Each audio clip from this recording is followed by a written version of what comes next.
say, because a lot of times they'll say that to me, and then they'll go out and say, well, we don't know what he's talking about. Obviously, they don't want to be attacked. And they knew the extent of the attack because they saw it forming. Well, now what we're doing is we're talking to them in the form of a negotiation. It begins tomorrow afternoon, and we'll see if it's. I'd love to do that. Save a lot of lives. Save a lot of unnecessary power. To be honest with you, it'll take many years to ever build it back. If it could, I don't think it would be even buildable back. So we had an attack that would be the biggest attack since World War II, and it would have been disastrous for them. And they didn't want us to do it. And frankly, Saudi Arabia didn't want it either. They thought that the deal is imminent. And the deal is imminent, having to do with the Hormuz Strait and also ultimately the denuclearization of it. So when I hear that, I say, well, do we want to go and be this? Now there's a group of people that would like me to just do it, and there's another group of people that does not want me to do it.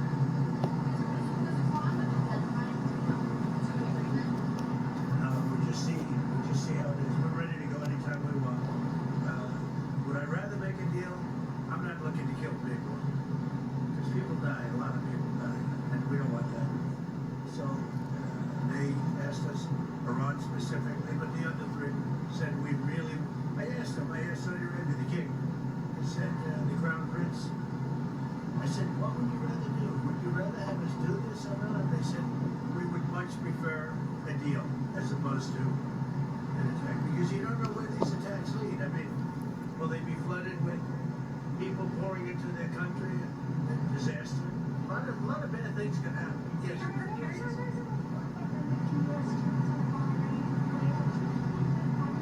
don't want to comment on that. Mr. President, why is the U.S. intervening to support the Japanese yen at this time? To support who? To support the Japanese currency? Because we have a good relationship with Japan. We're very strong, very strong financially. They are, they have a weakening yen, and they wanted a little bit of help, and we're always there for Japan. Japan's been very good to us, with the exception, of course, of Pearl Harbor. Mr. President, They were not good. what is the U.S. getting out of that agreement? Financial benefit. Financial benefit. And it's also good for the world economy. But we make, like when we did with Argentina, I got criticized, we made $25 billion on that deal. With Venezuela, we make hundreds of billions of dollars. I make good deals. Intel, I made $75 billion for the country. I didn't make for me, I made for the country. Intel, I backed Intel. It's the hottest stock right now on the New York Stock, on the various stock exchanges. So we made about $75 to $80 billion. Japan wanted to, it was really, more than anything else, it was a signal of friendship. Because the yen is weakening, and the dollar is doing great. The fact is, our country is doing great. Everybody wants help from our country. You said the anti-weapon, I'm with ABC. You said the BBC? ABC. Oh, ABC, that's worse. You said the I like BBC better than ABC. The anti-weaponization fund is back on the table. What are your plans? Well, if they don't improve, look, we have a man named Todd Blanche. He's outstanding in every way. Most of you know who he is. You're not going to find a better person. And everybody, and it's because I backed one his opponent, and his opponent won in a landslide. It's the only reason it's happening. But I will say there are a lot of people that like. People were hurt so badly. 22 suicides, and they were destroyed. Their families were destroyed. There's never been an attack on any group of people in this country, in my opinion. Maybe one. There's one group that was attacked viciously, like these people were attacked, and this would be a reimbursement for the pain that they suffered. A lot of people like it. If they don't approve Todd, I put it back on the table. A lot of people like it. A lot of big supporters of Trump like it. I just learned about it. Well, I'm going to look at it. I mean, so far it's accusations. I'll be looking at it. Sir, will the U.S. do anything? Will the U.S. do anything to address OpenAI and Anthropic's models hacking others?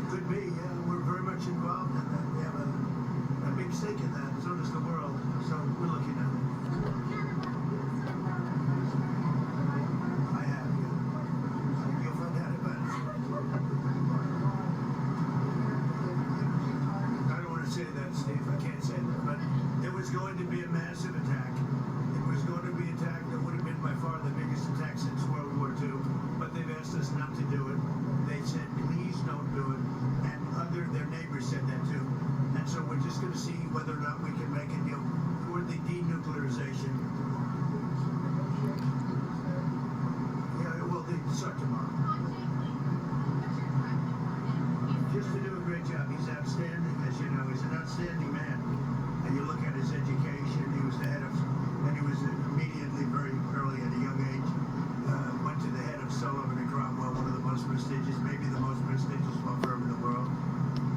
He headed up, well, let's see. I mean, look at the companies. Look at what he did. Oh, by the way, and he was a great, for 4 years, he was a great SEC chairman. Do you want him to continue the initiatives that you had been continuing? Well, I want him to do what he wants to do. He's an outstanding person. Everybody wanted him. And he really, I mean, he's truly outstanding. When would you reconsider the Investigation. Yeah, terrible. Well, they are involved to an extent, but as you know, the local community really runs those things. And you know, some people haven't liked the way the local communities run it. They haven't liked the way the sheriffs run it. But we would like to give them the benefit. But we're there anytime they need us. It's a terrible thing. Thank you very much. Thank you, sir. Thank you. All right, we heard President Trump talk for several minutes there aboard Air Force One, answering a variety of questions. Kevin, I see that you had your notes going there. I'll tell you, he discussed a number of things, but obviously Iran was going to be the top of the list here. No doubt. And I gather we were going to have the biggest, baddest attack. It was going to be bigger than anything since World War II, but friends and neighbors and Iran said, hey, please don't do this, and so he decided to pull back. So that was, we had heard that, but it was good to hear from the president. It was also good to hear him say there's a group of folks that I'm being advised by who say, do it, go all in and just knock them out and get it over with. And there's another group saying, don't do it, please don't do it, give peace a chance. And in particular, I think you nailed it. We're talking about regional partners in particular. If you're Saudi Arabia, if you're the UAE, if you're Qatar, you're saying, hey, listen, this could create a massive humanitarian crisis in our region. Please, let's give peace a chance. Let's figure out some way, somehow, to end the killing. And the president himself said, look, I want to stop the killing. So I thought it was a very interesting conversation there held with reporters. And I, for one, having been in a few of those, thought that was really good. I love when he gives the American people a chance to see behind the curtain and he talks directly to you. Yeah, that sometimes works. We've been here before. He's made the threat several times with this group of people. I think he's admitted more difficult than he thought it would be, or at least that their motivations are harder to pin down than we think. That I think President Trump believes, because it's been his life, hey, you show somebody you can have peace and money and prosperity, and I think it's taken even him some learning of, no, that's not what these people want. That's right. If their belief is that comes in heaven, you can't send them there soon enough, I guess. Yep, exactly. By the way, tomorrow afternoon, he said, is going to be the big next big meeting. So we'll want to keep an eye on the clock. They said they're going to talk through the form of negotiation. Yeah.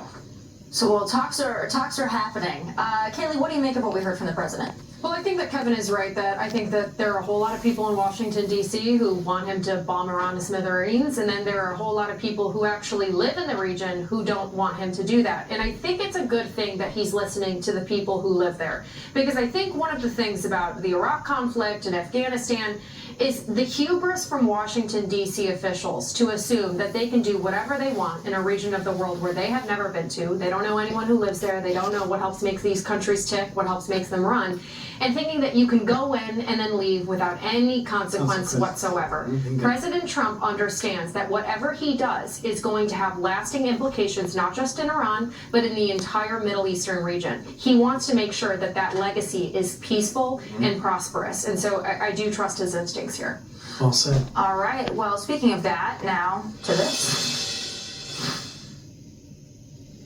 Every minute that goes by where the Senate doesn't move this to the president's desk, it affects our readiness. It affects our ability to go out there and manufacture and produce the weapon systems that we need or need to replenish or replace parts on our ships, on our aircrafts, on anything else. Every moment that they delay, it's hurting the readiness of our service members, Army, Navy, Marines, Air Force, Coast Guard, Space Force, you name it. If they want to take care of our troops, they have to take care of the NDAA immediately. So Republicans are calling for more Pentagon funding to replenish our military stockpiles. This comes as a new analysis finds the fight with Iran is significantly depleting U.S. stockpiles of advanced missiles, with Patriot interceptors down about 65% and THAAD missiles down about 38%. Now, the Pentagon is seeking $67 billion to replenish its munitions stockpile. Well, who better to break it down? Joey is at the big board to do just that, break down America's munitions stockpile and the race to rebuild it. Joey. Yeah, guys, so we got just some representations here. Honestly, it's much deeper than this, much more than this, but this is what you've read about this week and what people have talked about. What are these munitions? Why do they matter? And why can't we just go out and make them? If we're the greatest country in the world, why can't we just make more? What we have here, we have things that are used to attack, like the Tomahawk or the SM-3, SM-6, the missiles that we use that are launched from ships that work similar to the defense, which is THAAD or Patriot, and so the SMs fit into this category. And then we have aircraft losses, because these are things that have been highly publicized. And so the Pentagon right now is asking for more money to replenish these aircraft losses. I think the total's between 42 and 54, so 2 different numbers, and that includes a bunch of Reaper drones, which are kind of going to get phased out anyway, but doesn't mean we want to lose them on the battlefield. So these are the losses. You're looking at about a 30% loss in your attack capabilities, much closer to 50% in our defense, and that matters because that's what the Arab countries are asking us to provide them right now in some of this. We talk about how Saudi Arabia, some of the other countries had something to say about this next wave of attacks and they didn't want it to happen. And then our aircraft losses, fairly marginal comparatively. The most important aircraft we lost probably are the F-35s, and those were shot down by friendlies, and so hard lesson learned there. And so that's what we've lost, along with a lot of other things, but this is what we heard about. And I'm going to get into it a little bit more on these defense capabilities and why losing them at that rate could be a problem.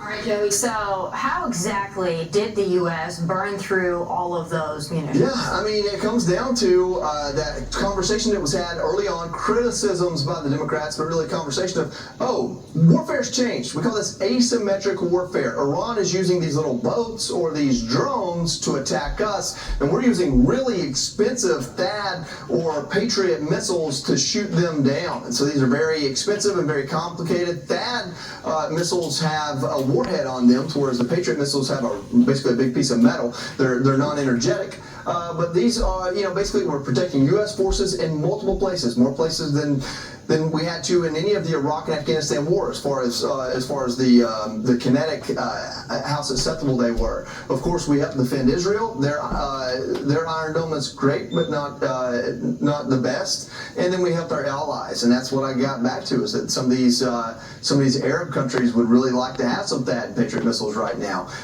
And then on the attack, look, we took out nuclear facilities. That was the most efficient thing we've ever done. I mean, Operation Midnight Hammer was incredibly efficient. We didn't waste anything, but we made sure they couldn't use them.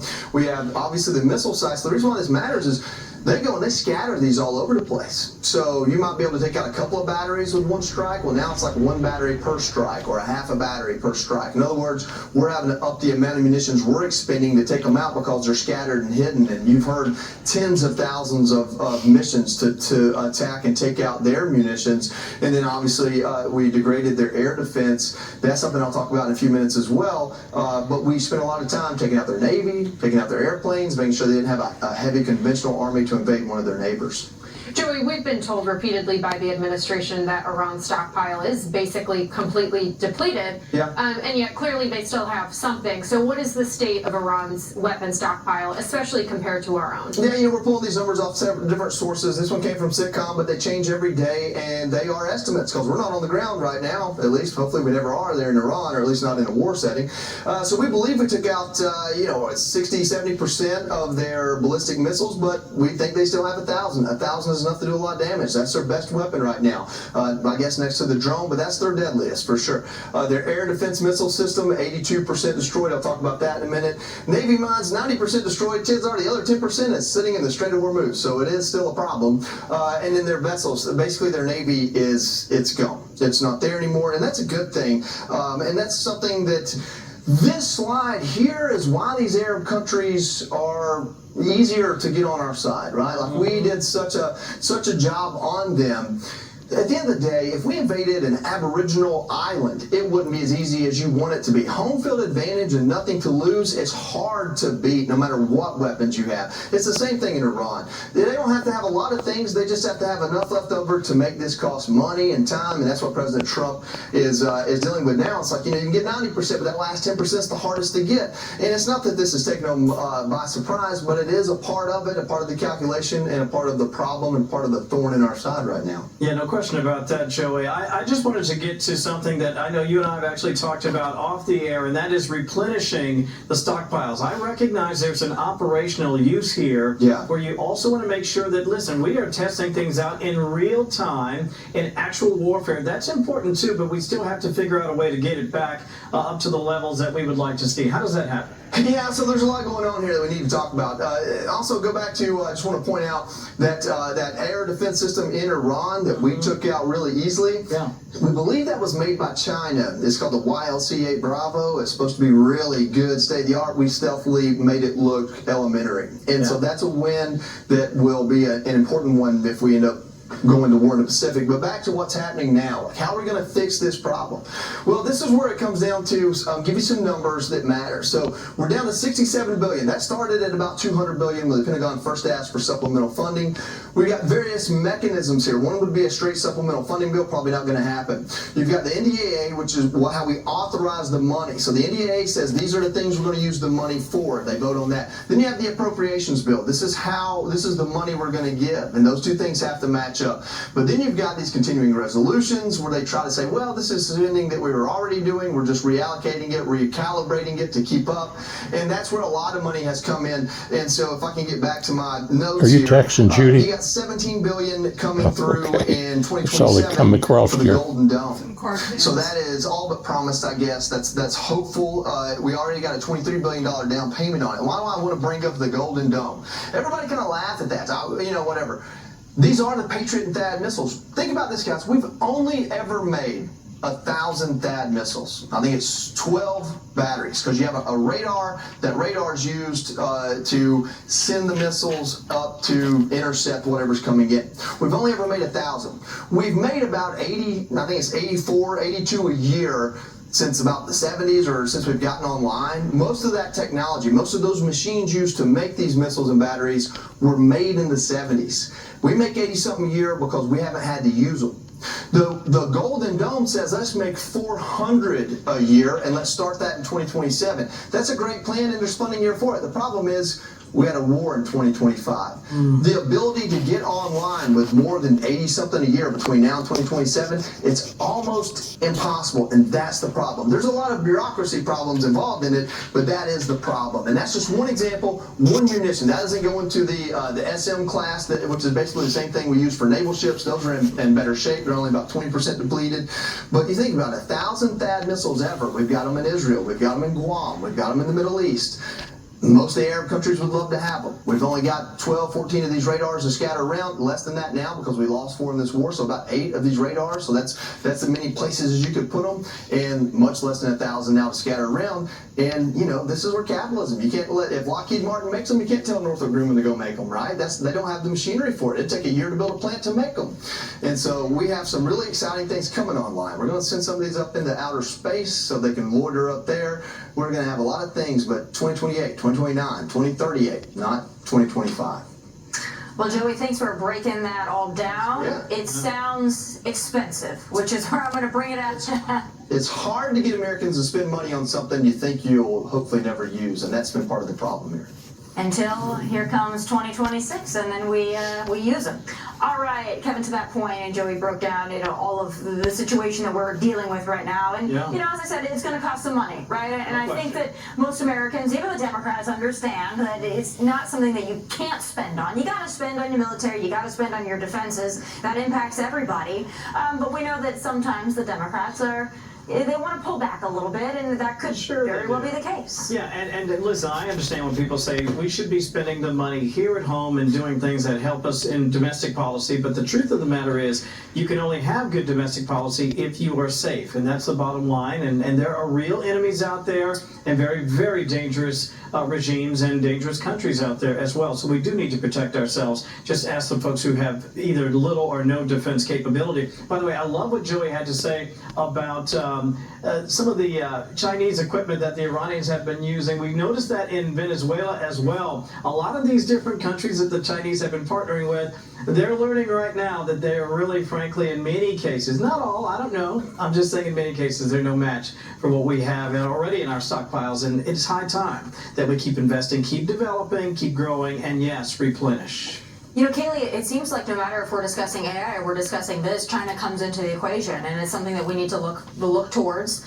You know, Kevin bringing it up as well. You know, what do you make of that? And I guess maybe it's to Joey's point, like that's good that perhaps they don't have as sophisticated equipment and technology as they thought they did or we thought they did. But there's no doubt that China's going to be a part of this whole discussion for many years to come. Yeah, absolutely. And again, it goes back to the trade-offs, right? You know, the fact that our stockpiles were already pretty depleted heading into the Iranian conflict because we've been sending so much to Ukraine is a problem. And now that we're depleting what's left of our stockpile ahead of what could potentially end up being a pretty significant conflict in the Pacific is another big problem. You have to make calculated choices about what is going to best benefit this country and its national security. That's right. And the worry here is getting so caught up in the short term that we've gotten ourselves involved in that we lose sight of the long-term goal. And that is eliminating China's influence and especially combating it if conflict were to break out. So that's a concern that I have. And just let me say, it's not dire straits. All those problems, especially the bureaucratic ones, in a pinch, in a moment, could be solved. We could pump some of these out a lot quicker. They might not have the same color wire in each unit. You know, there's some things there that some requirements, they call them, where everything has to match, and those things could go away in a heartbeat. So it's not we're in dire straits. We sent 600 of the Patriots to Ukraine. We didn't send any THAAD there. And if something happened in the Pacific, it's the SM-class missiles on the ships that we would use first. We'd have a little bit of time. We just don't want to be in that situation. They've been asking for those THAADs, though. Yeah. And we do need more ships. We do. We need a lot. Well, guys, it feels like we need a lot of things, and we're going to work on it. All right, coming up, Wisconsin gubernatorial candidate Francesca Hong is rallying with Ilhan Omar and Hassan Piker as they push their socialist communist agenda, plus a Fox News alert. An armed civilian may have saved countless lives after a shooter opened fire at an Idaho In-N-Out burger. I got the eye of the tiger, dancing through the fire. You've spent a life Forcing thousands of people to evacuate. And strong winds are fueling the flames. Dramatic video shows burning down, shows homes burning down as firefighters battle the blaze. Sarah Allegre is live from Spokane, Washington, and she's got more on this. Sarah?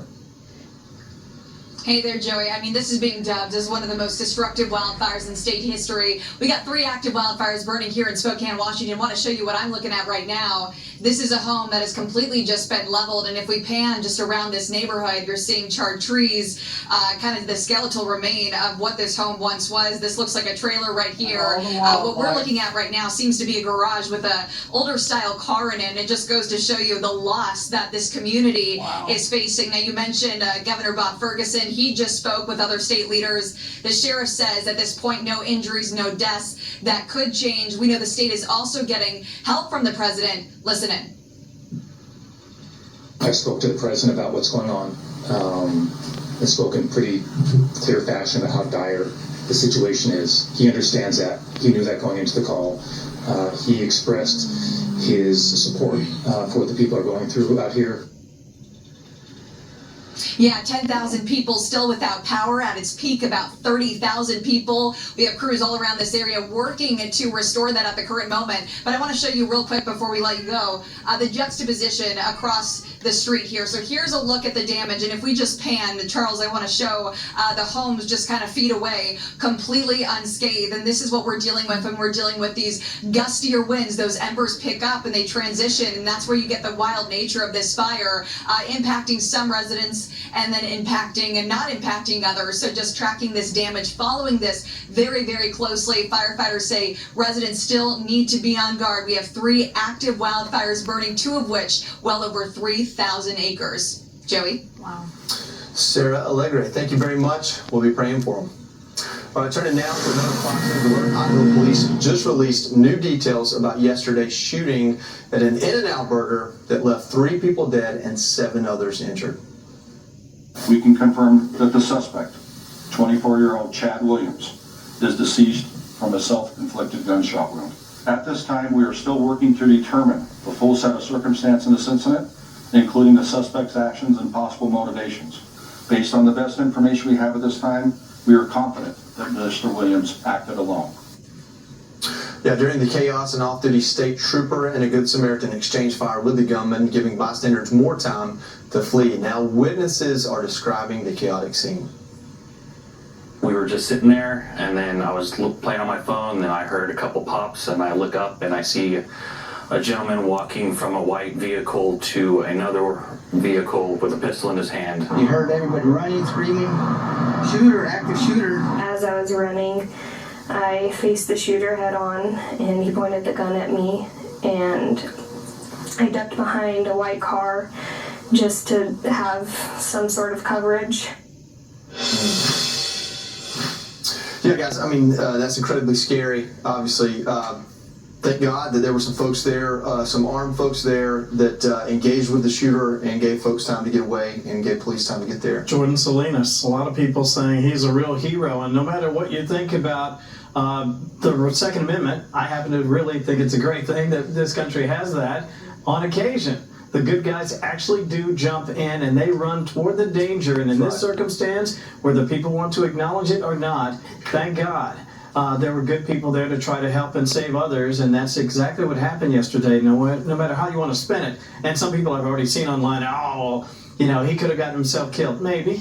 But you know what? He may have saved a lot of people as well. Yeah, certainly. Well, and again, this goes back to our discussion just more broadly about the Second Amendment. I think the left often says, you don't need this, you don't need that, you can still hunt, but you shouldn't be able to have this. And then we have situations like this where it's just a very clear, real-world reminder of exactly why we have the Second Amendment. And it's not just for hunting and recreation and all of those things. It's for home protection, but it's also situations like this where you have people that are willing to step up, they're willing to engage a shooter, they're willing to save lives. A lot of them are, you know, off-duty troopers or folks that are trained in this, which is the best case scenario. But lives are saved when good people with guns step up and do the right thing, and that's why, thank God for the Second Amendment and those who defend it. Yeah, I mean, it certainly is a pattern with a lot of the recent violence that have been in the headlines. It's good men stepping up to do what has to be done. I think about in my home state of Michigan, 2 of the most recent examples, one at the Jewish synagogue, and there was another Michigan church. Both were stopped by good men with guns. And so the constant attempt by the left to demonize not just the firearms, but the men who hold them when they are the ones who are saving lives is very destructive for the country. Obviously, we mourn the loss of innocent lives, and thank God that the count wasn't higher. All right, still ahead, spreadsheet singles, naked dressing, and airline sermon. Don't go anywhere. That's the first time I've read them, first time you've heard about them. The Weekend Buzz is next.